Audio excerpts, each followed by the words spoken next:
तो जय हिंद, नमस्कार दोस्तों। आज के इस वीडियो में आपको मैं यह बताने वाला हूं कि अगर आप आईटीबीपी ट्रेडमैन की तैयारी कर रहे हैं, आप सभी ने अगर इसके लिए फॉर्म भर दिया है या फिर नहीं भरा है, क्योंकि बहुत सारे बच्चे परेशान हो रहे हैं कि अगर मैं सफाई कर्मचारी के लिए फॉर्म को अप्लाई कर रहा हूं तो सिर्फ 10th पास बच्चा फॉर्म भर सकता है, लेकिन यदि हम गार्डनर के लिए फॉर्म भर रहे हैं या फिर हम यहाँ पे कॉबलर या टेलर के लिए फॉर्म भर रहे हैं तो वहाँ पे एक्सपीरियंस सर्टिफिकेट मांगा जा रहा है।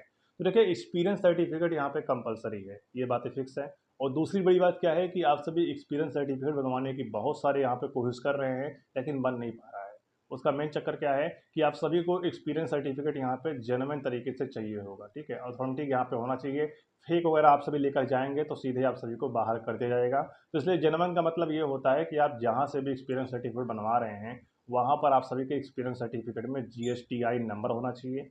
और साथ ही अगर बात करें यहाँ पर, तो आप सभी के एक्सपीरियंस सर्टिफिकेट में जीएसटी नंबर और साथ में लाइसेंस नंबर और एक मोहर लगा होना चाहिए जहाँ से आप बनवा रहे हैं, और उस पर साइन होना चाहिए। तो ये जेन्युइन माना जाता है, ये एक प्रकार से सही सर्टिफिकेट माना जाएगा, ठीक है। यदि आप सभी एक्सपीरियंस सर्टिफिकेट बनवा रहे हो जिसमें कि ना लाइसेंस नंबर है ना जीएसटीआई नंबर है, अगर मान लो कोई फालतू का मोहर मार के एक साइन करके आपको दे रहा है और आप समझ लिए कि ये एक्सपीरियंस सर्टिफिकेट है, तो ऐसा नहीं है। आप मान लो और एक्सपीरियंस सर्टिफिकेट है, जो बना रहा है वो मान रहा है हाँ ये एक्सपीरियंस सर्टिफिकेट है, लेकिन आईटीबीपी नहीं मानेगा इस चीज़ को लेकर कि ये एक्सपीरियंस सर्टिफिकेट है। वो तो मानेगा कि कोई भी लिख के इसको मोहर मार सकता है। आखिर जहाँ से आप बनवा रहे हो वहाँ का लाइसेंस नंबर और जीएसटी नंबर भी वहाँ पे होना चाहिए ना।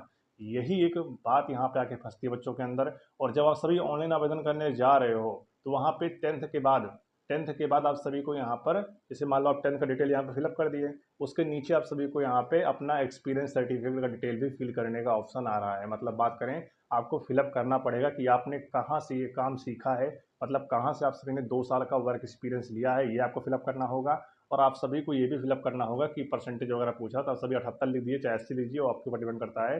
लेकिन कहाँ से आपने किया है, इंस्टीट्यूट का नाम क्या है, ये चीज़ें आपको वहाँ पे लिखनी होगी। ये चीज़ें यहाँ पे फिक्स है, ठीक है, इसमें कोई संदेह नहीं है। और तीसरी बड़ी बात क्या निकल के आ रही है कि यदि आप आईटीबीपी के लिए फॉर्म भर के तैयारी करना चाहते हैं तो आपको बता दें कि यहाँ पे 2 नोटिफिकेशन जारी हुआ था। एक नोटिफिकेशन की बात करें यहाँ पर जिसमें कॉवलर और टेलर की पदें आई हुई थी, और दूसरी की बात करें यहाँ पे सफाई कर्मचारी, बार्बर और गार्डनर की पोस्टें आई हुई थी। तो आप इन दोनों नोटिफिकेशन से आप सभी एक एक फॉर्म आसानी से फिलअप कर सकते हो यदि आप एक्सपीरियंस सर्टिफिकेट बनवा लेते हैं तो। बाकी आप सभी 10th के बेसिस पर सफाई कर्मचारी का फॉर्म तो फिलअप कर ही देंगे, ठीक है, उसमें कोई दिक्कत नहीं, 10वीं पास बच्चा फॉर्म भर सकता है। तो इंपॉर्टेंट जानकारी थी, मैंने आपको दे दी है। एक्सपीरियंस सर्टिफिकेट आप कहीं से बनवा रहे हैं या फिर किसी के जरिए बनवा रहे हैं तो आप उस पर ये चीज़ें याद रखना कि एक्सपीरियंस सर्टिफिकेट पर जीएसटीआई नंबर होना चाहिए, और यहाँ पे जीएसटी नंबर मतलब जीएसटीआई नंबर वही हो गया, और लाइसेंस नंबर और मुहर और सिग्नेचर, ये सारी चीज़ें दुकान का होना चाहिए। तब आप सभी यहाँ पर एक्सपीरियंस सर्टिफिकेट तब आपका मान्य होगा। मैं मानता हूँ कि आप सभी अगर वैसे एक्सपीरियंस सर्टिफिकेट लगाकर अगर आपने फॉर्म को अप्लाई कर दिया, मैं मान लेता हूँ आपने फॉर्म अप्लाई कर दिया, तो लेकिन उसके बाद आप सभी फिजिकल क्वालिफाई कर लोगे, एग्जाम क्वालिफाई कर लोगे, लेकिन जैसे आप सभी डीवी में जाओगे तो आप सभी को डीवी से बाहर कर दिया जाएगा। तो ऐसी गलती आप शुरू में मत करिए जिससे आप सभी को बाद में ये चीज़ें भुगतना पड़े, ठीक है। तो आप इस पर नज़र डालिएगा और इसको सुधारने की कोशिश करिएगा कि मैं यहाँ पे गलती ना करूँ। अगर आप फॉर्म भरते समय सही तरीके से फॉर्म भरेंगे तो आपको बाद में यहाँ पे परेशानी नहीं होगी, नहीं तो बहुत ही बड़ी परेशानियों का सामना आपको करना पड़ सकता है आगे चल के, ठीक है। तो चिंता नहीं करना है आप सभी को, टाइम बहुत सारा है अभी आप सभी के पास, आप सभी हाथ पर चलाइए, आपको कहीं ना कहीं से एक्सपीरियंस सर्टिफिकेट मिल जाएगा और जेन्युइन तरीके से मिलेगा, जिससे आप सभी फॉर्म भर के सिलेक्शन पा सकते हैं। बाकी अन्य कोई जानकारी हो तो कमेंट बॉक्स में जरूर लिखिएगा। बच्चे पूछ रहे थे कि आखिर कॉबलर का एक्सपीरियंस सर्टिफिकेट कैसे बनेगा। देखिए, आपको बता दें, आपके मार्केट वगैरह में बहुत सारे यहाँ पे शूज पॉलिश वगैरह के शॉप होंगे या फिर दुकान होंगे, आप वहाँ पे जाइए, पता करिए कि क्या यहाँ पे लाइसेंस नंबर, क्या आपके पास रजिस्टर्ड दुकान है या फिर नहीं है तो बना ही देगा, नहीं है तो कोई बात ही नहीं है, ठीक है। तो पता करिए, इसी प्रकार से कॉबलर का हो गया। और आप सभी इसी प्रकार से गार्डनर का भी पता करिए, कहीं आपकी नर्सरी वगैरह हो या फिर कहीं से भी आप सभी जानकारी लीजिए अपने शहर वगैरह से, ठीक है, तो आपको जानकारी कहीं ना कहीं से मिल ही जाएगी।